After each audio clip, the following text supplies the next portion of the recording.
북한에서 목숨을 걸고 전해진 충격적인 진실을 공개합니다. 여러분의 구독과 좋아요가 침묵 속에 갇힌 수많은 우리 동포들에게 희망이 될 수 있습니다. 저는 제 아들을 아우지에 보냈습니다. 직접 제 손으로요. 미쳤다고요? 저도 그렇게 생각했습니다. 2년 전까지는 김동무, 우리 아들 먼저 아우지 탄광으로 좀 보내주시오. 아이고, 박동무. 지금 대기자가 7명이나 됩니다. 순서를 기다리셔야. 왜 평양 엘리트 부모들이 자식을 지옥으로 보내기 위해 줄을 섰을까요? 제 이야기를 들어보십시오. 믿기 어렵겠지만 이건 제가 직접 겪은 일입니다. 2024년 10월 서울 강남구 탈북민 정착지원센터에서 처음 이 말을 꺼냈을 때 상담사 선생님의 얼굴이 하얗게 질렸던 게 아직도 기억납니다. 선생님은 잠시 말문이 막힌 듯 저를 바라보시더니 떨리는 목소리로 물으셨습니다. 박성철 선생님, 지금 농담하시는 건가요? 아우지는 그 죽음의 수용소 아닙니까? 네, 맞습니다. 제가 제 아들을 북한에서 가장 악명 높은 정치범 수용소로 보냈습니다. 하지만 이건 농담이 아닙니다. 저뿐만이 아닙니다. 2022년 말부터 평양 엘리트층 사이에서는 기묘한 일이 벌어지고 있었거든요. 부모들이 서로 자기 자식을 먼저 아우지로 보내달라고 줄을 서는 일 말입니다. 믿기지 않으시죠? 저도 처음 들었을 때는 미친 소리라고 생각했습니다. 2022년 11월 어느 토요일 오후였습니다.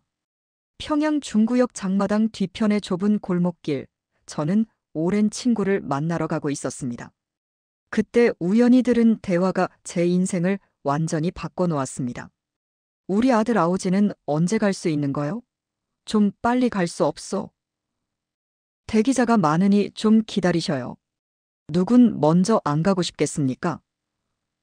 골목 모퉁이 작은 음식점 뒷문에서 새어나오는 목소리였습니다. 저는 걸음을 멈췄습니다. 분명 아우지라고 했습니다. 귀를 의심했습니다. 아우지 탄광은 북한에서 가장 끔찍한 곳이 아닙니까? 한번 들어가면 살아나올 수 없는 지옥, 정치범들이 죽을 때까지 강제 노동을 하는 그곳에 자기 자식을 보내달라니요. 저도 모르게 가까이 다가갔습니다. 문틈으로 희미하게 안이 보였습니다. 4~5명의 중년 여성들이 둘러앉아 있었습니다. 모두 평양 중심부에 사는 간부 부인들처럼 보였습니다. 옷차림새가 평범하지 않았거든요. 요즘 성공률이 어떻습니까? 한 여성이 조심스럽게 물었습니다. 글쎄요. 10명 보내면 3은 성공합니다. 나머지는 말끝을 흐리는 소리가 들렸습니다. 저는 온몸에 소름이 돋았습니다. 무슨 소린지 전혀 이해할 수 없었지만 뭔가 엄청난 일이 벌어지고 있다는 걸 직감적으로 알 수 있었습니다. 저는 황급히 그 자리를 떠났습니다. 친구를 만나는 것도 잊고 집으로 향했습니다. 머릿속이 복잡했습니다. 10명 중 3만 성공한다. 나머지 7은 도대체 무엇을 성공한다는 걸까요? 그날 밤 저는 잠을 이룰 수 없었습니다. 침대에 누워 천장만 바라봤습니다. 옆에서 아내가 고른 숨을 쉬고 있었지만 제 머릿속은 온통 그 대화로 가득했습니다. 일주일 후 저는 오랜 친구 김철수를 다시 만났습니다. 철수는 저와 김일성 종합대학 동기였습니다. 1990년에 함께 졸업했죠. 철수는 함경북도 청진 출신이었는데 저처럼 평양에서 무역회사 일을 하고 있었습니다. 우리는 가끔 만나 소주 한잔하며 속내를 털어놓는 사이였습니다. 그날 철수의 얼굴은 많이 수척해 보였습니다. 10kg은 빠진 것 같았습니다. 눈 밑에 검은 그림자가 짙게 드리워져 있었고 머리카락 사이로 흰머리가 부쩍 늘어 있었습니다. 철수야, 무슨 일 있나? 얼굴이 왜 그래? 제가 걱정스럽게 물었습니다. 철수는 한참 동안 말이 없었습니다. 그러더니 떨리는 손으로 소주잔을 들어 단숨에 비웠습니다. 성철아, 나 고백할 게 있어. 철수의 목소리가 갈라졌습니다. 뭔데? 무슨 큰일이라도. 나 우리 아들 보냈어. 3달 전에. 순간 제 심장이 멎는 듯 했습니다. 어디로? 무슨 소리야? 아우지로. 나도 그 소문 듣고 결국 저는 소주잔을 놓았습니다. 손이 너무 떨려서 잔을 제대로 잡을 수가 없었습니다. 지난주 장마당 뒤편에서 들었던 그 대화가 떠올랐습니다. 철수야, 제정신이야? 아우지가 어떤 곳인데? 알아. 나도 안다고. 하지만 성철아. 철수가 제 손을 꽉 잡았습니다. 그의 손은 얼음장처럼 차가웠습니다. 거기가 이제는 희망이야. 역설적이지? 지옥이 희망이 된 거야. 무슨 소리를 하는 거야? 아우지는 정치범 수용소잖아. 한 번 들어가면. 맞아. 한 번 들어가면 못 나오지. 하지만 성철아, 나오는 방법이 있어. 아주 위험하지만. 철수는 주변을 둘러보더니 목소리를 낮췄습니다. 10명 중 3은 성공한대. 나머지는. 글쎄, 어차피 이곳에 남아도 미래가 없잖아. 저는 아무 말도 할 수 없었습니다. 철수의 말이 믿기지 않았습니다. 하지만 그의 눈빛을 보니 이게 농담이 아니라는 걸 알 수 있었습니다. 그날 밤 집으로 돌아오는 길, 저는 할아버지 생각이 났습니다. 할아버지는 1920년생이셨습니다. 1950년 한국 전쟁이 터졌을 때 할아버지는 30살이었습니다. 할아버지는 평양에서 작은 가게를 운영하시던 평범한 상인이었습니다. 할아버지는 제게 자주 그때 이야기를 들려주셨습니다. 1950년 겨울, 중공군이 밀려 내려오고 있을 때였습니다. 할아버지는 가족들을 데리고 흥남부두로 향했습니다. 거기서 메러디스 빅토리오라는 미군 화물선을 탔습니다. 14,000명을 태운 기적의 배였죠. 성철아, 그때 나는 내 아버지를 업고 있었다. 너희 아버지가 겨우 5살이었지. 배에 오를 수 있을지 없을지도 몰랐어. 하지만 나는 알았다. 여기 남으면 안 된다는 걸. 어디론가 가야 한다는 걸. 할아버지는 그렇게 말씀하시곤 했습니다. 자유가 뭔지도 몰랐어. 남쪽이 어떤 곳인지도 몰랐지. 하지만 가야만 했어. 자식들을 위해서. 2000년에 돌아가실 때까지 할아버지는 그 선택을 한 번도 후회하지 않으셨습니다. 그렇게 힘들게 남한으로 내려갔는데 어떻게 저는 북한 사람이 되어 북에서 자랐을까요? 거기엔 비밀이 있는데 나중에 말씀드리겠습니다. 어린 시절 아버지는 가끔 남쪽 이야기를 해주셨습니다. 물론 아주 조심스럽게요. 들키면 큰일 나니까요. 아버지는 늘 말씀하셨습니다. 성철아, 내 할아버지는 자유를 선택하셨단다.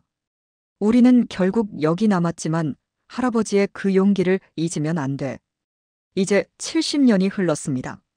할아버지가 했던 그 선택을 이번엔 제가 해야 하는 걸까요? 제 아들을 위해. 그날 밤 저는 3가지 의문에 사로잡혔습니다. 첫째, 왜 죽음의 수용소 아우지가 희망이 된 걸까요? 둘째, 10명 중 7명은 대체 어떻게 되는 걸까요? 셋째, 만약 제가 아들을 보낸다면 제 아들은 그 30% 안에 들 수 있을까요? 제 이야기를 계속하려면 좀 더 과거로 돌아가야 합니다. 2010년대 후반, 제가 평양에서 잘 나가던 무역회사 간부였던 시절로 말입니다. 그때 저는 김일성 종합대학을 나온 엘리트였습니다. 제 아들 민준이는 갓 20을 넘긴 청년이었고 우리 가족은 평양에서도 손꼽히는 잘 사는 집이었습니다. 좋은 아파트에 살았고 식량 걱정도 없었습니다. 아들은 김일성 군사종합대학에 다니고 있었습니다. 북한 최고 엘리트 코스였죠. 모든 게 완벽해 보였습니다. 하지만 2017년 여름 회사 부사장님이 하루아침에 사라지셨습니다. 가족들까지 모두 함께요. 출근했더니 부사장님 방이 텅 비어 있었습니다. 책상 위에 있던 가족 사진도 서류 가방도 모든 게 깨끗이 치워져 있었습니다. 부사장님은 어디 계십니까? 제가 비서에게 물었습니다. 모릅니다. 저도 오늘 아침에 출근하니 이미. 비서의 얼굴이 창백했습니다. 우리 모두 알고 있었습니다. 부사장님이 숙청당했다는 걸. 하지만 아무도 그 말을 입 밖에 내지 못했습니다. 그날부터 공포가 시작됐습니다. 그리고 그 공포는 저를 결국 이곳 2024년 서울의 탈북민 정착지원센터로 이끌었습니다. 2017년 가을, 저는 인생의 정점에 서 있었습니다. 적어도 그렇게 믿었습니다. 제 이름은 박성철, 1970년생으로 그때 47살이었습니다. 1990년 20살에 김일성 종합대학 경제학과를 졸업했습니다. 당시로서는 엄청난 영광이었습니다. 평양 시민 중에서도 극소수만 들어갈 수 있는 대학이었으니까요. 1995년 25세 대외무역회사에 입사했습니다. 저는 중국어를 잘했습니다. 대학 때 독학으로 공부했거든요. 그 덕에 중국 단동으로 출장을 자주 다녔습니다. 단동에서 저는 처음으로 바깥 세상을 봤습니다. 1998년 어느 날 단동의 한 호텔방에서 저는 중국 TV를 보고 있었습니다. 그때 우연히 한국 드라마가 나왔습니다. 자막이 중국어였지만 화면만 봐도 충격이었습니다. 깨끗한 거리, 현대적인 건물들, 풍족해 보이는 사람들. 우리가 배운 것과는 너무 달랐습니다. 남조선은 미제의 식민지로 인민들이 고통받고 있다. 그렇게 배웠는데 TV 화면 속 사람들은 전혀 고통받는 것처럼 보이지 않았습니다. 저는 그날 밤 잠을 이루지 못했습니다. 뭔가 잘못됐다는 생각이 들었지만 그 생각을 인정할 수가 없었습니다. 인정하는 순간 제가 믿어온 모든 게 무너질 것 같았으니까요. 2000년대에 들어서면서 저는 승승장구했습니다. 2003년 33세 과장으로 승진했습니다. 2008년에는 부장이 됐습니다. 평양 중심부 문수거리에 있는 아파트를 배정받았습니다. 25평 정도 되는 괜찮은 집이었습니다. 아내 리영이와 아들 민준이, 이렇게 셋이서 행복하게 살았습니다. 제 아들 민준이는 1995년생입니다. 2024년 기준으로 29살이고 이 이야기가 벌어진 2022년에는 27이었습니다. 민준이는 저를 닮아 총명했습니다. 어릴 때부터 공부를 잘했고 김일성 군사종합대학에 입학했습니다. 2015년 민준이가 20살 때 군사대학에 입학했습니다. 2020년에 졸업하고 군 복무를 마쳤습니다. 그리고 2022년 여름 27에 제대했습니다. 당 간부 후보 교육 대상자로 선정됐습니다. 제 아들의 미래는 보장된 것처럼 보였습니다. 하지만 저는 불안했습니다. 민준이가 군사대학에 다니는 동안에도 저는 가끔 중국 출장을 다녔습니다. 그때마다 호텔방에서 몰래 남한 뉴스를 봤습니다. 인터넷으로 검색도 했습니다. 알면 알수록 충격이었습니다. 대한민국은 우리가 배운 것과 완전히 달랐습니다. 1970년대까지만 해도 남북이 비슷했다고 합니다. 아니, 오히려 북한이 조금 나았다고 하더군요. 하지만 1980년대부터 격차가 벌어지기 시작했습니다. 1990년대에는 비교가 안 될 정도로 차이가 났습니다. 2010년대 남한의 모습을 보면서 저는 가슴이 무너져 내렸습니다. 서울의 고층 빌딩들, 깨끗한 지하철, 넘쳐나는 물자들. 평양의 100배는 발전한 것 같았습니다. 아니, 1000배일지도 모르겠습니다. 이 아이의 미래가 정말 이곳에 있을까? 민준이를 볼 때마다 그런 생각이 들었습니다. 하지만 어쩔 수 없었습니다. 우리는 이곳에서 나고 자랐고 이곳에서 살아야 했습니다. 탈북? 그건 생각도 할 수 없는 일이었습니다. 들키면 3대가 멸족당하니까요. 그런데 2017년부터 분위기가 이상해지기 시작했습니다. 2017년 여름 회사 부사장님이 사라진 후 공포가 회사 전체를 뒤덮었습니다. 출근길에 동료들과 눈을 마주치기가 두려웠습니다. 누가 다음 차례일지 몰랐으니까요. 회사 복도는 늘 쥐 죽은 듯 조용했습니다. 모두들 숨죽이며 일했습니다. 2018년 봄, 우리 부서 과장 3명이 동시에 연행됐습니다.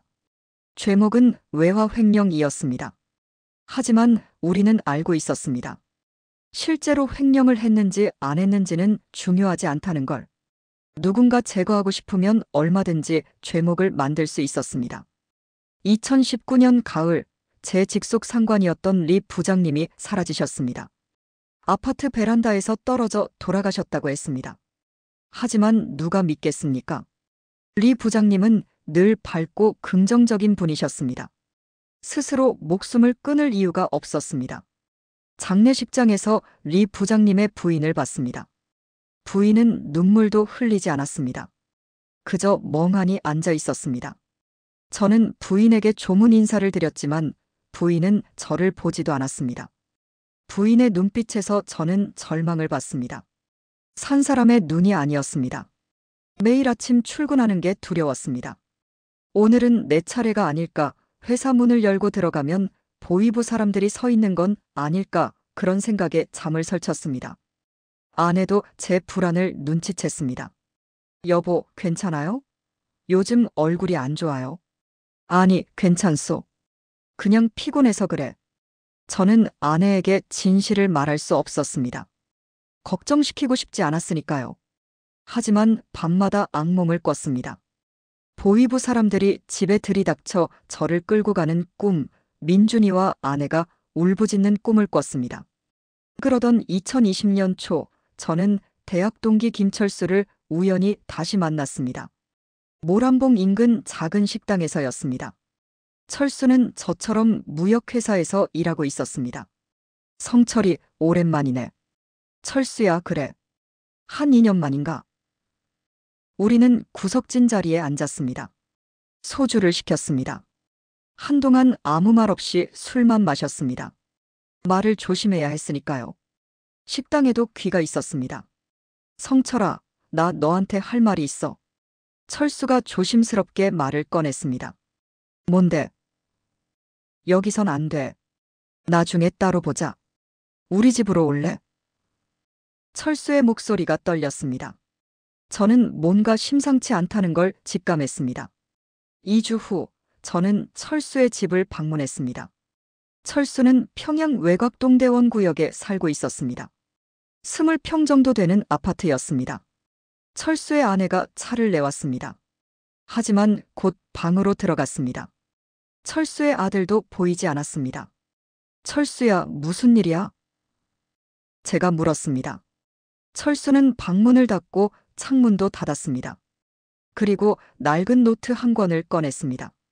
노트를 펼치더니 제게 보여줬습니다. 노트에는 이상한 글들이 적혀 있었습니다. 암호 같았습니다. 아오지, 리 동무, 석 달, 두만강.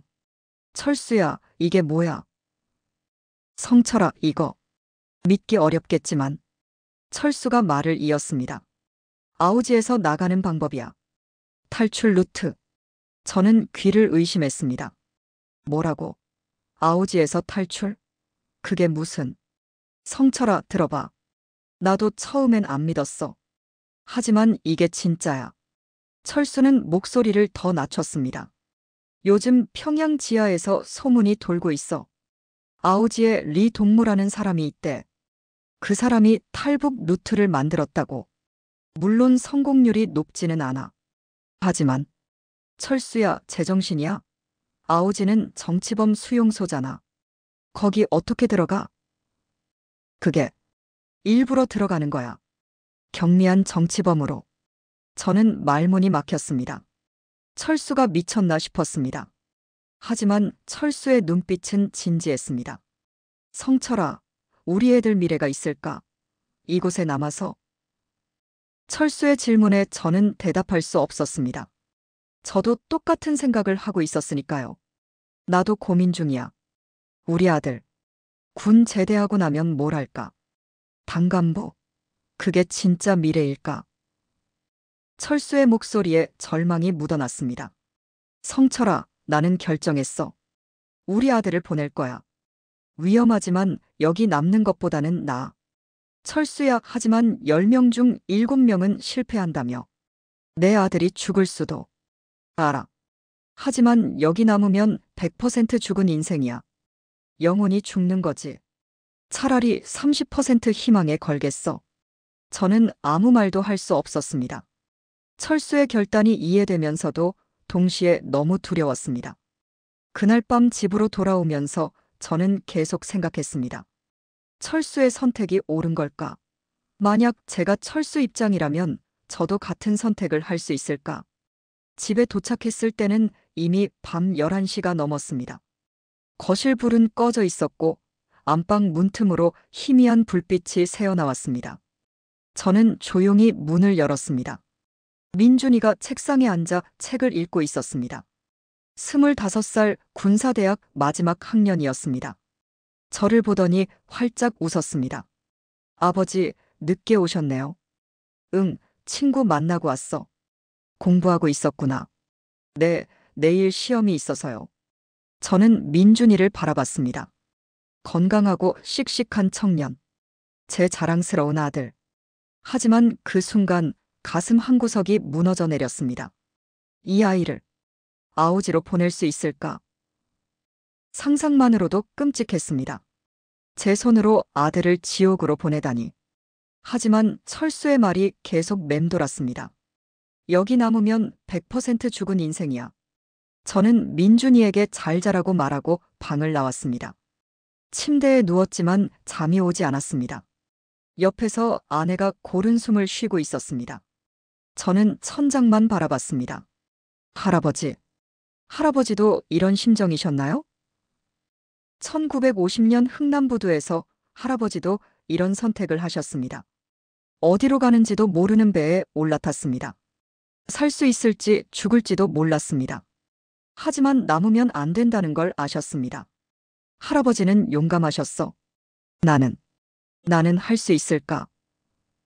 그로부터 2주가 지났습니다. 어느 날 아침 출근 준비를 하고 있는데 핸드폰이 울렸습니다. 모르는 번호였습니다. 여보세요? 박성철 동무십니까? 낯선 남자의 목소리였습니다. 네, 그런데요. 김철수 동무가 소개했습니다. 만나 뵙고 싶습니다. 제 심장이 빠르게 뛰기 시작했습니다. 어디서 뵐까요? 평양역 앞 광장. 오늘 오후 5시. 회색 모자를 쓰고 계십시오. 전화가 끊겼습니다. 저는 한참 동안 핸드폰을 들고 서 있었습니다. 여보, 누구 전화예요? 아내가 물었습니다. 아, 회사 사람이야. 아무것도 아니야. 저는 거짓말을 했습니다. 그날 오후 5시, 저는 평양 지하세계의 문을 두드리게 됩니다. 그리고 그곳에서 저는 믿을 수 없는 사람을 만났습니다. 2020년 3월 17일 오후 5시, 저는 평양역 광장에 서 있었습니다. 회색 모자를 쓰고 주변을 두리번거렸습니다. 마음이 불안했습니다. 이게 함정은 아닐까? 보위부 사람들이 저를 잡으려고 꾸민 일은 아닐까? 그런 생각이 들었습니다. 박성철 동무. 뒤에서 누군가 저를 불렀습니다. 저는 깜짝 놀라 돌아봤습니다. 50대 초반쯤 되어 보이는 남자가 서 있었습니다. 평범한 인민복 차림이었고 얼굴은 여느 평양 시민과 다를 바 없었습니다. 네, 그런데요. 저를 따라오십시오. 멀지 않습니다. 남자는 앞서 걸어갔습니다. 저는 잠시 망설였습니다. 하지만 결국 따라갔습니다. 뒤로 돌아갈 수 없었습니다. 이미 너무 멀리 와버렸으니까요. 우리는 평양역 뒤편 골목길로 들어갔습니다. 좁은 골목을 지나 허름한 술집 앞에 멈춰 섰습니다. 남자는 술집 옆 좁은 통로로 들어갔습니다. 뒷문으로 들어가니 작은 방이 하나 있었습니다. 방 안에는 낡은 탁자 하나와 의자 2개가 전부였습니다. 앉으십시오. 남자가 말했습니다. 저는 의자에 앉았습니다. 남자도 마주 앉았습니다. 한참 동안 서로를 바라봤습니다. 남자가 먼저 입을 열었습니다. 김철수 동무가 소개했습니다. 저는 중간상인입니다. 본명은 중요하지 않습니다. 그냥 최동무라고 부르십시오. 최동무, 철수가 말한 그 일이. 네, 맞습니다. 아우지 탈북 루트입니다. 최동무는 주변을 둘러보더니 목소리를 낮췄습니다. 먼저 아우지에 대해 아십니까? 물론입니다. 함경북도에 있는 정치범 수용소 아닙니까? 맞습니다. 정확히는 청진시 근처입니다. 1990년대부터 본격적으로 운영됐습니다. 현재 약 2만 명 정도가 수감돼 있다고 추정됩니다. 최 동무의 목소리는 차분했습니다. 마치 일기예보를 읽듯 담담하게 말했습니다. 평균 생존 기간은 석 달이고 길면 5년입니다. 강제 노동이 너무 가혹해서 대부분 오래 버티지 못합니다. 한 달에 평균 20명에서 30명이 죽습니다. 사고사가 대부분입니다. 저는 숨이 막혔습니다. 그런 곳에 왜 일부러 들어갑니까? 역설적이지만 그래서 기회가 생긴 겁니다. 최 동무가 설명을 이었습니다. 너무 많은 사람이 죽다 보니 수용소 측에서도 정확한 인원을 파악하지 못합니다. 시체 처리도 부실합니다. 그냥 갱도 깊숙한 곳에 묻어버리거나 태워버립니다. 기록도 제대로 안 남깁니다. 그럼, 네, 맞습니다. 사람 몇 명이 사라져도 모릅니다. 사고로 죽은 걸로 처리하면 끝입니다. 저는 소름이 돋았습니다. 끔찍한 이야기였지만 동시에 묘한 희망이 보였습니다. 가족들은 어떻게 됩니까? 연좌제는? 그게 또 다른 역설입니다. 정치범 가족은 어차피 연좌제가 적용됩니다. 하지만 탄광에서 죽은 걸로 처리되면 더 이상 추궁하지 않습니다. 어차피 정치범이니까요. 오히려 가족들은 안도합니다. 아우지에서 고생하다 죽었으니 이제 끝났다고 생각하는 거죠. 저는 할 말을 잃었습니다. 이 끔찍한 시스템이 오히려 탈출의 기회를 만들다니. 그럼 그 리 동무라는 사람은? 리 동무. 전설적인 분입니다. 최 동무의 눈빛이 반짝였습니다. 본명은 모릅니다. 나이는 50대 후반 정도로 추정됩니다. 1990년대 말에 아우지 경비대원이었답니다. 그러다 2010년쯤 본인도 정치범으로 몰려 수감됐습니다. 탈북을 시도했다가 실패했거든요. 경비대원이 탈북을? 네, 그만큼 절망적이었던 겁니다. 어쨌든 리 동무는 10년간 탄광 안에 갇혀 있었습니다. 하지만 포기하지 않았습니다. 10년 동안 탄광 내부를 완벽하게 파악했습니다. 모든 갱도, 모든 경비동선, 모든 빈틈을. 그래서 2015년쯤부터 리 동무가 탈북 루트를 만들기 시작했습니다. 처음엔 혼자서 시도했습니다. 실패했습니다. 두 번째도 실패했습니다. 세 번째는 총에 맞았지만 살아남았습니다. 저는 숨을 죽이고 들었습니다. 네 번째 시도에서 성공했습니다. 2018년 여름이었습니다. 리 동무는 두만강을 건넜습니다. 중국으로 넘어갔습니다. 그럼 리 동무는 지금 중국에? 아니요. 여기가 놀라운 부분입니다. 리 동무는 한국으로 가지 않았습니다. 중국 연변에 머물렀습니다. 그리고 다시 북한으로 돌아왔습니다. 뭐라고요? 네, 다시 들어왔습니다. 아우지로. 2019년 초였습니다. 저는 믿을 수가 없었습니다. 왜요? 탈출했는데 왜 다시? 사람들을 구하기 위해서입니다. 최 동무의 목소리에 감정이 실렸습니다. 리 동무는 아우지에서 10년을 보내며 많은 사람을 봤습니다. 억울하게 갇힌 사람들, 희망 없이 죽어가는 사람들. 리 동무는 그들을 구하고 싶었답니다. 그래서 다시 들어간 겁니다. 저는 눈시울이 뜨거워졌습니다. 그런 사람이 있다니. 자유를 얻었는데 다시 지옥으로 들어간 사람이. 제 할아버지가 생각납니다. 저는 중얼거렸습니다. 할아버지요? 네. 제 할아버지는 1950년 흥남부두에서 메러디스 빅토리호를 타셨습니다. 14,000명을 구한 기적의 배였죠. 할아버지는 그 배 덕분에 남쪽으로 갈 수 있었습니다. 아, 그 유명한 배. 네. 할아버지는 생전에 말씀하셨습니다. 그 배의 선장님이 목숨 걸고 사람들을 구했다고. 선장님은 화물선에 14,000명을 태웠습니다. 화물선이요. 정원이 겨우 60명인 배에 14,000명을. 모두가 죽을 수도 있었습니다. 하지만 선장님은 포기하지 않았습니다. 리 동무도 그런 분입니다. 최 동무가 고개를 끄덕였습니다. 70년이 흐른 지금 또 다른 기적을 만드는 사람이 있습니다. 리 동무가 바로 그런 분입니다.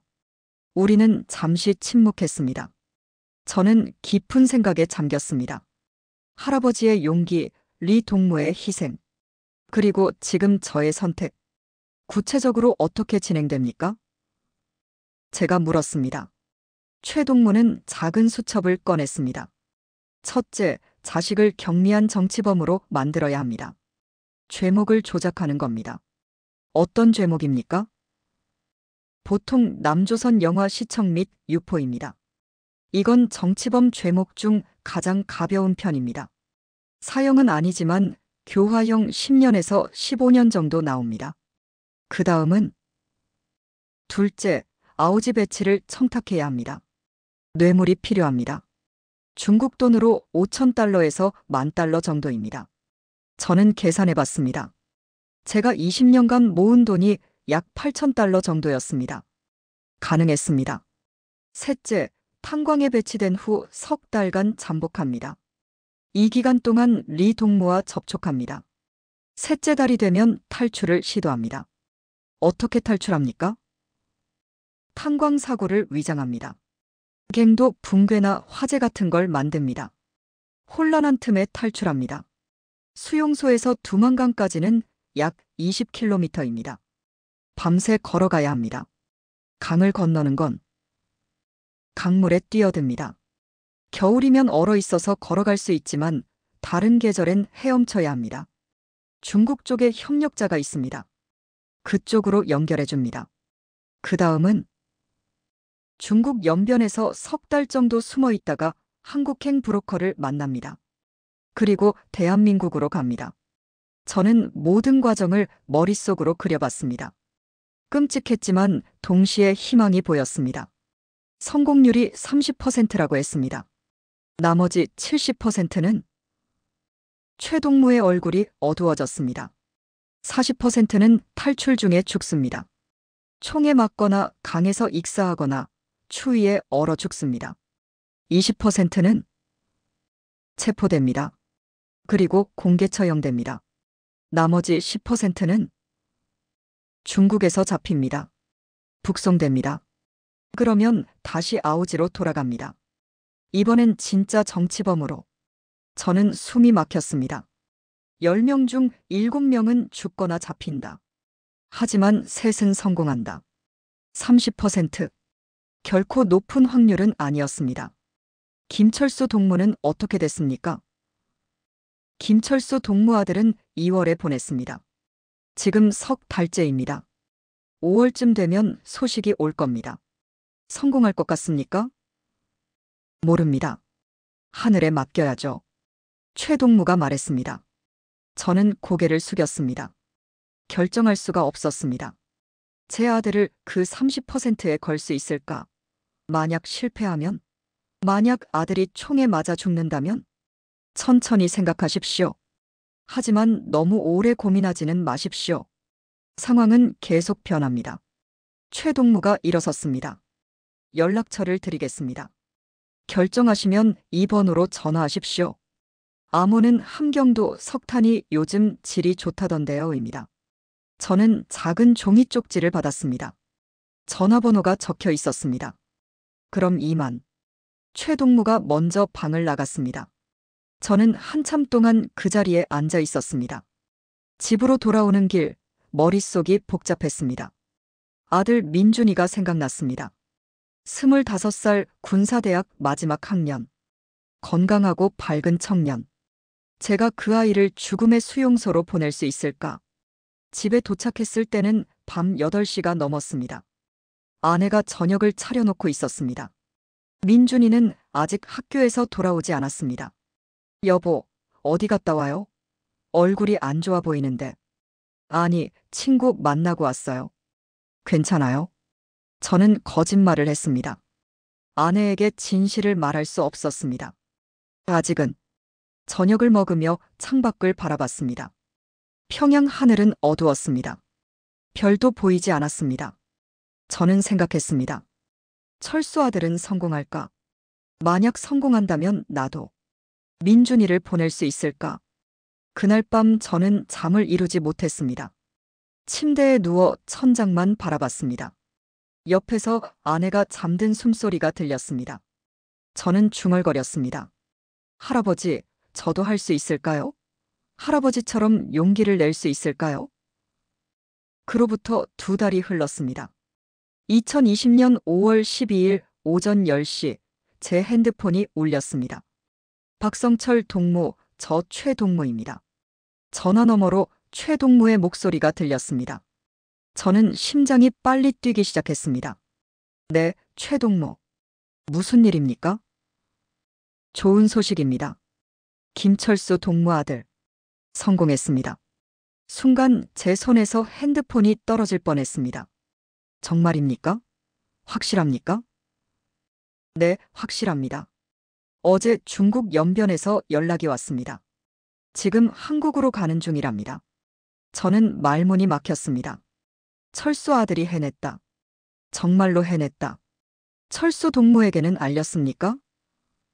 네, 어젯밤에 전했습니다. 철수 동무가 많이 우셨답니다. 전화를 끊고 나서 저는 한참 동안 멍하니 서 있었습니다. 사무실 책상 앞이었는데 동료들이 이상하게 쳐다봤습니다. 저는 화장실로 갔습니다. 거울을 보니 제 얼굴이 창백했습니다. 철수 아들이 성공했다. 그럼 나도 민준이를 보낼 수 있지 않을까? 일주일 후 저는 철수를 만났습니다. 모란봉 근처 작은 식당에서였습니다. 철수는 많이 변해 있었습니다. 2달 전보다 더 야위었지만 눈빛은 살아 있었습니다. 성철아. 철수가 제 손을 잡았습니다. 눈물이 글썽였습니다. 우리 아들이 해냈어. 진짜로. 어떻게 연락이 왔어? 중국에서 녹음 메시지가 왔어. 들어볼래? 철수가 핸드폰을 꺼냈습니다. 조심스럽게 재생 버튼을 눌렀습니다. 작은 소리로 음성이 흘러나왔습니다. 아버지, 저 살아있어요. 힘들었지만 해냈어요. 이제 곧 자유로운 땅으로 갑니다. 아버지, 사랑합니다. 젊은 남자의 목소리였습니다. 떨리고 있었지만 희망이 가득했습니다. 저는 눈물이 났습니다. 철수도 울고 있었습니다. 성철아, 너도 결정해. 민준이한테도 기회를 줘. 철수가 말했습니다. 하지만 저는 결정하지 못했습니다. 그날 이후로도 2년이 흘렀습니다. 2020년에서 2022년까지 저는 계속 고민했습니다. 그 사이 아들 민준이는 2020년에 군사대학을 졸업했습니다. 그리고 군 복무를 시작했습니다.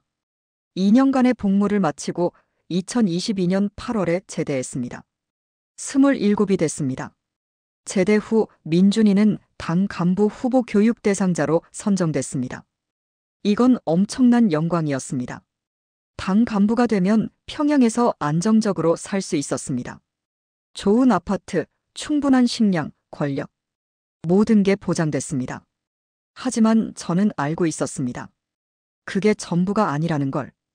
감시 속에서 사는 상, 자유 없는 삶, 거짓말 속에서 사는 산. 2022년 10월 어느 밤 저는 아내에게 말했습니다. 여보, 민준이를 보내야 할 것 같소. 아내 리영이가 깜짝 놀라며 저를 바라봤습니다. 무슨 소리예요? 민준이를 어디로?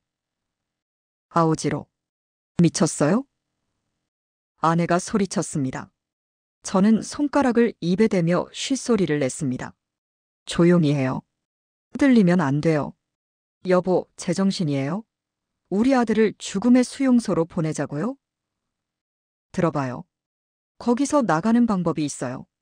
저는 아내에게 모든 걸 설명했습니다. 최동무와의 만남, 리 동무의 이야기, 아우지 탈북 루트, 김철수 아들의 성공. 아내는 입을 다물지 못했습니다. 30% 성공률이라고요? 70%는 죽거나 잡힌다고요? 맞소. 하지만요. 우리 아들이 죽을 수도 있는데요. 아내의 목소리가 떨렸습니다. 눈에는 눈물이 가득했습니다. 여보, 알아요.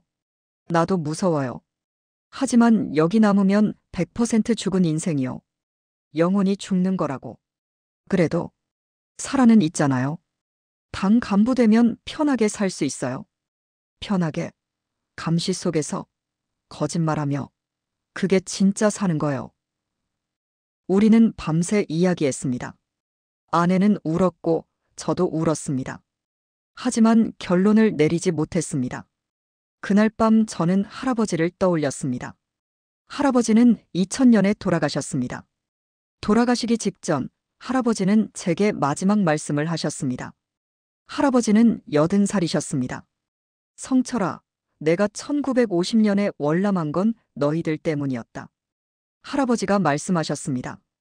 자유가 뭔지도 모르면서 그냥 느낌으로 알았지. 여기 있으면 안 되겠다고. 나는 너희에게 자유를 주고 싶었어. 그러나 결국은 이곳 북한에서 죽게 되는구나. 너희에게 자유를 주지 못했구나. 미안하다. 그때는 이해하지 못했습니다. 하지만 지금은 알 것 같았습니다. 며칠 후 저는 홀로 대동강변을 걸었습니다. 석양이 지고 있었습니다. 강물은 붉게 물들었습니다. 저는 생각했습니다. 남한 사람들은 1960년대와 70년대에 고생하며 한강의 기적을 이뤘다지. 저는 중국에서 그 이야기를 들었습니다. 1960년대 한국은 세계 최빈국 중 하나였답니다. 하지만 사람들이 굶주리면서도 포기하지 않았답니다. 자식들에게 교육시키고 더 나은 미래를 만들었답니다. 그분들의 희생이 있었기에 지금의 대한민국이 있다고. 나도 그런 아버지가 되고 싶다. 저는 결심했습니다. 민준이에게 기회를 주기로. 하지만 아들에게 어떻게 말할까? 27살 청년에게 내가 죽음의 수용소로 가야 한다고. 30%의 기회에 인생을 걸어야 한다고. 최동무는 말했습니다. 본인이 동의해야 성공률이 높습니다. 억지로 보내면 중간에 포기합니다. 그렇다. 민준이에게 직접 물어봐야 했습니다. 2022년 11월 어느 주말, 저는 민준이와 모란봉으로 산책을 나갔습니다. 가을 단풍이 아름다웠습니다. 하지만 제 마음은 무거웠습니다. 민준아, 내 아버지. 아버지가 할 말이 있다. 무슨 말씀이세요? 민준이가 순수한 눈빛으로 저를 바라봤습니다. 저는 심호흡을 했습니다. 너, 이곳이 아닌 곳에서 살고 싶지 않니? 예. 자유로운 곳, 감시받지 않는 곳, 내가 원하는 걸 할 수 있는 곳. 민준이는 잠시 말이 없었습니다. 그리고 조심스럽게 입을 열었습니다. 아버지, 사실 저도 오래전부터 생각했어요. 제 심장이 쿵 내려앉았습니다. 뭐라고? 대학 시절부터요. 뭔가 이상하다고 느꼈어요. 우리가 배운 것과 현실이 달라요. 민준이의 목소리가 떨렸습니다. 군사대학 다닐 때 중국 자료를 본 적 있어요. 나만이. 우리보다 훨씬 발전했더라고요. 서울은 평양의 100배는 되는 것 같았어요. 저는 눈물이 났습니다. 민준아. 아버지, 저는 거짓말 속에서 살고 싶지 않아요. 당 간부가 되는 것보다 진실 속에서 사는 게 더 중요해요. 저는 민준이를 꼭 껴안았습니다. 민준아, 미안하다. 아버지가 더 일찍. 아니에요, 아버지. 이만큼이라도 기회를 주셔서 감사해요. 우리는 한참 동안 껴안고 있었습니다. 주변 사람들이 쳐다봤지만 신경 쓰지 않았습니다. 그날 저녁 저는 민준이에게 모든 걸 설명했습니다. 아우지 탈북 루트, 리 동무, 30% 성공률, 70% 실패율. 민준이는 침착하게 들었습니다. 아버지, 저 할 수 있어요. 해보고 싶어요. 민준아, 하지만 70%는. 알아요. 죽을 수도 있다는 거. 하지만 여기 남아서 죽은 인생 사는 것보다 나아요. 저는 아들이 자랑스러웠습니다. 동시에 가슴이 찢어지는 것 같았습니다. 그로부터 일주일 후 제 핸드폰이 울렸습니다. 최동무였습니다. 빡동무, 빨리 결정해야 합니다. 왜요? 무슨 일입니까? 아우지에서 대규모 숙청이 시작됐습니다. 최근 탈북 루트가 의심받고 있습니다. 리 동무도 위험합니다. 제 등에 식은땀이 흘렀습니다. 얼마나 시간이 있습니까? 한 달. 아니, 3주 안에 보내지 못하면 영영 기회가 없을 겁니다. 전화가 끊겼습니다. 저는 민준이를 바라봤습니다. 민준이도 저를 바라봤습니다. 아버지, 갑시다. 지금 당장. 민준아. 아버지, 시간이 없어요. 지금 아니면 평생 후회할 거예요. 저는 고개를 끄덕였습니다. 결정됐습니다. 우리는 지옥으로 가는 여정을 시작하기로 했습니다. 2022년 12월, 우리는 구체적인 계획을 세우기 시작했습니다. 최동무와의 두 번째 만남이었습니다. 이번엔 평양 외곽의 한 창고에서 만났습니다. 더 은밀한 장소가 필요했습니다. 민준이도 함께였습니다. 민준 동무, 각오는 됐습니까? 최동무가 물었습니다. 네, 준비됐습니다. 민준이의 목소리는 단호했습니다. 저는 옆에서 아들을 바라봤습니다. 27살 청년. 제 아들. 곧 지옥으로 보내야 할 아들. 좋습니다. 그럼 죄목부터 정해야 합니다. 최동무가 작은 노트를 펼쳤습니다. 남조선 영화 시청 및 유포로 하겠습니다. 이건 정치범 죄목 중 가장 가벼운 편입니다. 교화형 15년 정도 나올 겁니다. 15년. 제가 중얼거렸습니다. 걱정 마십시오. 어차피 3달만 버티면 됩니다. 최동무가 설명을 이었습니다. 일단 자백을 해야 합니다. 남한 드라마를 봤다고 친구들에게 보여줬다고. 증거는 우리가 만들겠습니다. 증거요? USB 하나면 됩니다. 남한 드라마 몇 편 담아서 민준 동무 집에서 발견된 걸로 조작하겠습니다. 저는 소름이 돋았습니다. 이렇게 쉽게 사람을 정치범으로 만들 수 있다니. 비용은 중국 돈 8,000달러입니다. 5,000달러는 죄목 조작 비용이고 3,000달러는 아우지 배치 청탁 비용입니다. 저는 고개를 끄덕였습니다. 제가 20년간 모은 돈이 정확히 8,000달러였습니다. 모든 것을 여기에 걸어야 했습니다. 그날 밤 집으로 돌아와 저는 서랍 깊숙한 곳에 숨겨둔 돈을 꺼냈습니다. 작은 천주머니 안에 중국 돈이 가지런히 접혀 있었습니다. 총 8,000달러. 저는 할아버지 생각이 났습니다. 할아버지는 평생 한 푼도 낭비하지 않으셨다고 했습니다. 1960년대와 70년대 남한의 보릿고개 시절 할아버지는 하루에 2끼 만드셨답니다. 그 돈으로 아버지를 학교에 보내셨습니다. 성철아, 돈이란 건 말이야. 자식을 위해 쓸 때 가장 값진 거란다. 할아버지가 생전에 하신 말씀이었습니다. 아버지, 저도 이제 그 돈을 씁니다. 민준이의 자유를 위해. 저는 돈을 세며 중얼거렸습니다. 2023년 1월 10일, 모든 준비가 끝났습니다. 최동무에게 8,000달러를 건넸습니다. 일주일 후면 민준이가 체포될 예정이었습니다.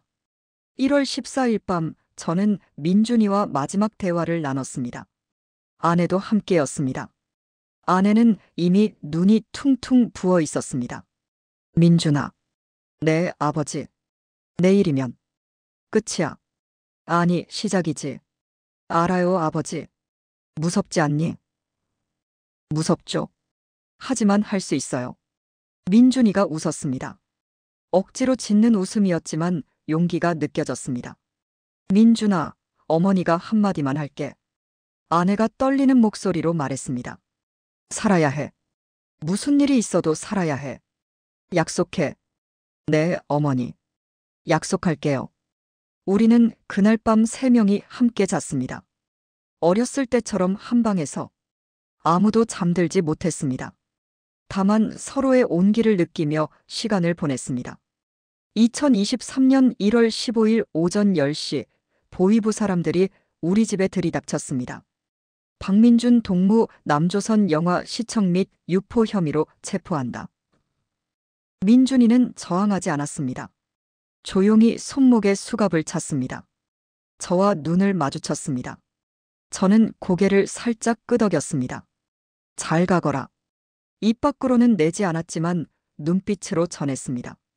민준이도 이해했습니다. 일주일 후 재판이 있었습니다. 형식적인 재판이었습니다.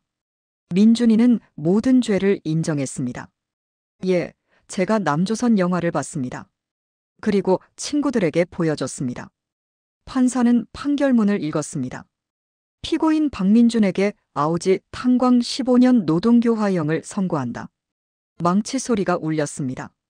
저는 방청석에 앉아 눈물을 삼켰습니다. 재판 후 짧은 면회가 허용됐습니다. 감옥 면회실이었습니다. 유리창 너머로 민준이가 보였습니다. 머리가 삭발돼 있었고 수용복을 입고 있었습니다. 민준아. 저는 유리창에 손을 댔습니다. 민준이도 손을 댔습니다. 감시원이 서 있어서 함부로 말할 수 없었습니다. 건강해라. 네, 아버지. 어머니, 건강하세요. 꼭 살아야 한다. 제 목소리가 떨렸습니다. 민준이는 고개를 끄덕였습니다. 눈빛이 말하고 있었습니다. 아버지, 저 할 수 있어요. 기다려주세요. 면회 시간은 5분이었습니다. 너무 짧았습니다. 하지만 할 수 없었습니다. 민준이가 끌려나갔습니다. 저는 그 뒷모습을 바라봤습니다. 2023년 1월 말 민준이가 아우지로 이송됐습니다. 나중에 민준이에게 들은 이야기입니다. 트럭에 20명 정도의 정치범들이 실렸답니다. 모두 수갑을 차고 있었고 말도 할 수 없었답니다. 영하 25도의 혹한이었습니다. 트럭에는 난방이 없었습니다. 평양에서 아우지까지는 약 8시간이 걸렸습니다. 중간에 한 번도 멈추지 않았습니다. 민준이는 추위에 떨며 버텼습니다. 나는 살아야 한다. 아버지와 어머니를 위해. 이것은 끝이 아니라 시작이다. 민준이는 그렇게 스스로에게 되뇌었답니다. 아우지 탄광 수용소에 도착했을 때는 이미 밤이었습니다. 높은 철조망, 감시탑, 총을 든 경비병들. 지옥의 입구였습니다. 새로운 놈들 들어. 경비병이 소리쳤습니다. 20명의 정치범들이 줄지어 들어갔습니다. 좁은 막사에 밀어 넣어졌습니다. 한 사람당 1평도 안 되는 공간이었습니다. 내일부터 노동이다. 하루 12시간씩 일한다. 못하면 굶는다. 경비병의 말이 끝나고 불이 꺼졌습니다. 어둠 속에서 누군가 흐느끼는 소리가 들렸습니다. 2023년 2월부터 4월까지 민준이는 지옥 같은 세 달을 보냈습니다. 새벽 5시에 일어나 강냉이죽 한 그릇을 받았습니다. 6시부터 저녁 6시까지 12시간 동안 갱도에서 일했습니다. 석탄을 캐고 운반했습니다. 손에는 물집이 잡혔고 등은 휘었습니다. 매일 누군가 죽었습니다. 갱도 붕괴, 기계사고, 질병, 영양실조. 평균 하루에 한두 명씩 죽었습니다. 시체는 깊은 갱도 안에 묻히거나 화장됐습니다. 민준이는 옆 침상의 사람이 어느 날 아침 숨을 거둔 걸 봤습니다. 노인이었습니다. 60살쯤 돼 보였습니다. 죄목은 당 정책 비판이었습니다. 살려줘. 집에 가고 싶어. 노인은 그렇게 중얼거리다 눈을 감았습니다. 민준이는 눈물을 흘렸습니다. 하지만 울 시간도 없었습니다. 곧 노동이 시작됐으니까요. 2023년 2월 말 입소 한 달쯤 됐을 때였습니다. 민준이는 갱도 깊숙한 곳에서 일하고 있었습니다. 그때 나이든 남자가 다가왔습니다. 박민준 동무. 민준이는 깜짝 놀라 돌아봤습니다. 50대 후반쯤 되어 보이는 남자였습니다. 얼굴은 검게 그을렸고 몸은 말랐지만 눈빛은 날카로웠습니다. 누구십니까? 조용히. 나를 따라오시오. 하지만 자연스럽게. 남자는 갱도 더 깊숙한 곳으로 걸어갔습니다. 민준이는 두근거리는 가슴을 안고 따라갔습니다. 폐갱도 입구에 도착했습니다. 경비병이 보이지 않는 곳이었습니다. 남자가 입을 열었습니다. 나는 리처로요. 자네 아버지가 나를 찾았지. 민준이의 심장이 빨리 뛰었습니다. 그럼. 정말. 그래, 나를 믿어. 하지만 시간이 없어. 리 동무의 얼굴이 심각했습니다. 요즘 수용소 분위기가 이상해. 누군가 탈북 루트를 의심하고 있어. 대규모 단속이 있을 거야. 그럼 어떻게? 3월 말까지 기다려. 그때 내가 연락하겠어. 준비해. 리 동무는 그렇게 말하고 사라졌습니다. 민준이는 한참 동안 그 자리에 서 있었습니다. 3월 중순 수용소에 긴장감이 돌았습니다. 누군가 탈북을 시도하다 잡혔다는 소문이었습니다. 3월 20일 공개 처형이 있었습니다. 모든 수감자들이 운동장에 모였습니다. 한 남자가 기둥에 묶여 있었습니다. 30대 초반쯤 되어 보였습니다. 이놈은 탈북을 시도한 반역자다. 정치장교가 소리쳤습니다. 총사령을 집행한다. 총소리가 울렸습니다. 남자의 몸이 쓰러졌습니다. 민준이는 눈을 감았습니다. 무릎에 힘이 풀렸습니다. 나도 저렇게 될 수 있다. 공포가 엄습했습니다. 하지만 동시에 결심이 섰습니다. 아니야. 나는 성공할 거야. 꼭 성공해야 해. 3월 말 리 동무가 다시 나타났습니다. 다음 주 화요일 새벽 2시. 준비해. 7번 갱도에서 만나자. 민준이는 고개를 끄덕였습니다. 2023년 4월 3일 화요일 새벽 2시 결정의 순간이 왔습니다. 민준이는 몰래 막사를 빠져나왔습니다. 7번 갱도로 향했습니다. 어둠 속에서 리 동무의 실루엣이 보였습니다. 그리고 4명의 사람들이 더 있었습니다. 모두 모였군. 자, 시작하자. 리 동무가 속삭였습니다. 10분 후에 3번 갱도에서 소규모 폭발이 일어날 거야. 내가 미리 설치해뒀어. 경비병들이 그쪽으로 갈 거야. 그 틈에 우리는 8번 출구로 빠져나간다. 5명은 조용히 이동했습니다. 심장이 터질 것처럼 뛰었습니다. 꽝. 폭발음이 울렸습니다. 사이렌이 울렸습니다. 경비병들이 뛰어가는 소리가 들렸습니다. 지금이야. 뛰어. 리 동무가 소리쳤습니다. 5명은 8번 출구로 달렸습니다. 철조망을 넘었습니다. 어둠 속으로 사라졌습니다. 하지만 행운은 오래가지 않았습니다.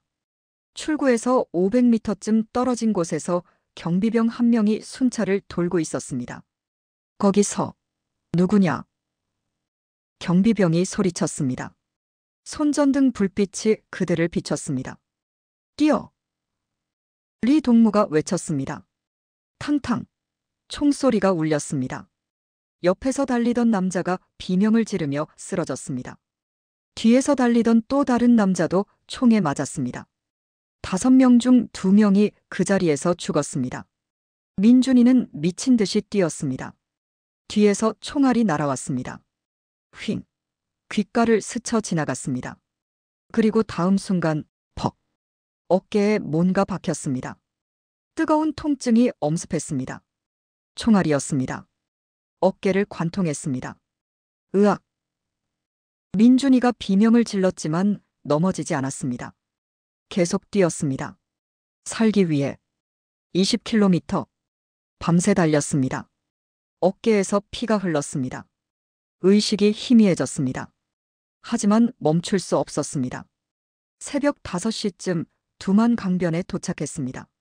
리 동무와 민준이 그리고 1명의 남자. 셋만 살아남았습니다. 강물에 뛰어. 지금. 리 동무가 외쳤습니다. 뒤에서 추격 소리가 들렸습니다. 영하 10도의 강물이었습니다. 민준이는 눈을 질끈 감고 뛰어들었습니다. 얼음장 같은 물이 온몸을 감쌌습니다. 어깨의 상처가 물에 닿자 고통이 엄습했습니다. 민준이는 헤엄쳤습니다.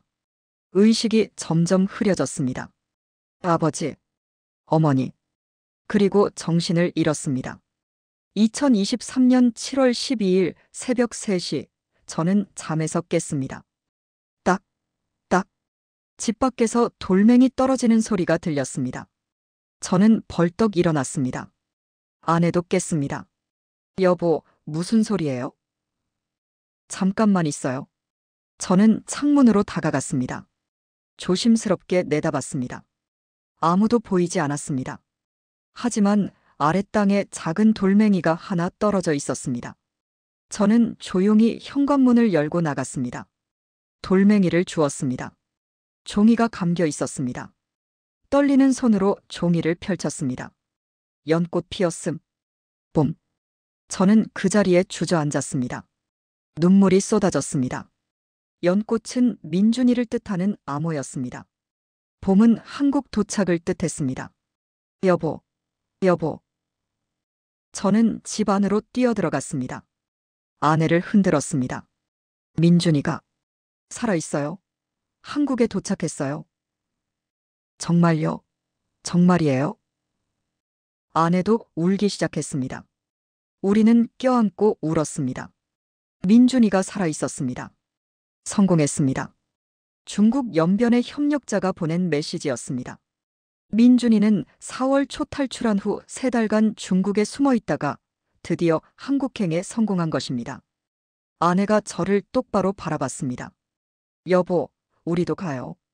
당신도 각오가 됐소? 아들 없이 여기서 사는 게 무슨 의미겠어요? 가요. 함께 가요.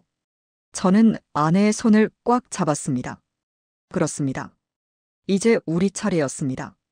2023년 7월부터 9월까지 저희는 탈북을 준비했습니다. 모든 재산을 정리했습니다. 집은 암시장에 팔았습니다. 가구, 옷까지 모든 것을 팔았습니다.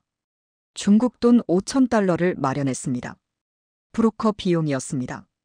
아내의 여동생에게만 진실을 말했습니다. 언니, 진짜 가는 거예요? 응, 민준이가 있는 곳으로 가야지. 언니, 조심해요. 꼭 살아서. 여동생이 울었습니다. 아내도 울었습니다. 저는 두 사람을 바라봤습니다. 2023년 10월 1일 밤 추석 연휴를 이용해 저희는 아들과 똑같은 방법으로 떠났습니다. 가장 위험했던 것은 역시 강을 건널 때였습니다. 밤 11시 두만 강변에 도착했습니다. 강물은 차가웠습니다. 영하 5도였습니다. 뛰어들면 30초 안에 건너가야 합니다. 느리면 얼어 죽습니다. 브로커가 말했습니다. 저는 아내의 손을 꽉 잡았습니다. 여보, 절대 놓지 마시오. 네, 여보. 우리 함께 가요. 하나, 둘, 셋. 우리는 뛰어들었습니다. 얼음장 같은 물이 온몸을 감쌌습니다. 숨이 막혔습니다. 하지만 헤엄쳤습니다. 아내의 손을 놓지 않았습니다. 그때였습니다. 타타탁. 총소리가 울렸습니다. 경비병이 발견한 것입니다. 조명탄이 하늘을 밝혔습니다. 여보, 빨리. 저는 아내를 끌었습니다.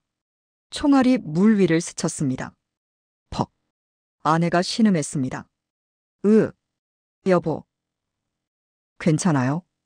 계속 가요. 아내의 다리에 총알이 박혔습니다. 하지만 우리는 멈추지 않았습니다. 필사적으로 헤엄쳤습니다. 마침내 중국 땅에 도착했습니다. 저는 아내를 끌어올렸습니다. 아내의 다리에서 피가 흘렀습니다. 여보, 괜찮소? 네. 괜찮아요? 뼈는 무사한 것 같아요. 중국 쪽 협력자가 기다리고 있었습니다. 우리를 차에 태웠습니다. 안전한 곳으로 이동했습니다. 2023년 10월부터 12월까지 저희는 연변 지역에 숨어 있었습니다. 조선족 협력자의 집이었습니다. 아내의 다리를 치료했습니다. 다행히 관통상이었고 뼈는 무사했습니다. 한국행을 준비했습니다. 위조 여권을 만들었습니다. 비행기 표를 샀습니다. 그런데 12월 중순 긴급 상황이 발생했습니다. 박성철 동무가족 북한 보위부가 추적하고 있습니다. 협력자가 급히 연락했습니다. 중국 공안에도 첩보가 들어갔습니다. 빨리 떠나야 합니다. 언제까지? 내일 비행기로 떠나야 합니다. 우리는 급히 짐을 쌌습니다. 다음 날 새벽 공항으로 향했습니다. 2023년 12월 23일 저희는 비행기에 올랐습니다. 목적지는 대한민국 인천공항이었습니다. 비행기가 이륙했습니다. 저는 창밖을 바라봤습니다. 중국 땅이 멀어졌습니다. 그리고 그 너머 북한도. 여보, 우리 정말 가는 거예요? 아내가 물었습니다. 네, 자유의 땅으로 가는 겁니다. 2시간 후 비행기는 인천공항에 착륙했습니다. 입국장을 통과할 때 저는 떨렸습니다. 하지만 문제 없었습니다. 저희는 탈북민으로 신고했습니다. 담당 공무원이 친절하게 안내했습니다. 어서 오세요. 대한민국에 오신 걸 환영합니다. 그 말을 듣는 순간 눈물이 쏟아졌습니다. 할아버지, 저 왔습니다. 자유의 땅에 왔습니다. 2024년 1월, 저희는 탈북민 정착지원센터에 배치됐습니다. 그리고 그곳에서 아버지, 어머니, 민준이가 달려왔습니다. 저희는 셋이 껴안고 울었습니다.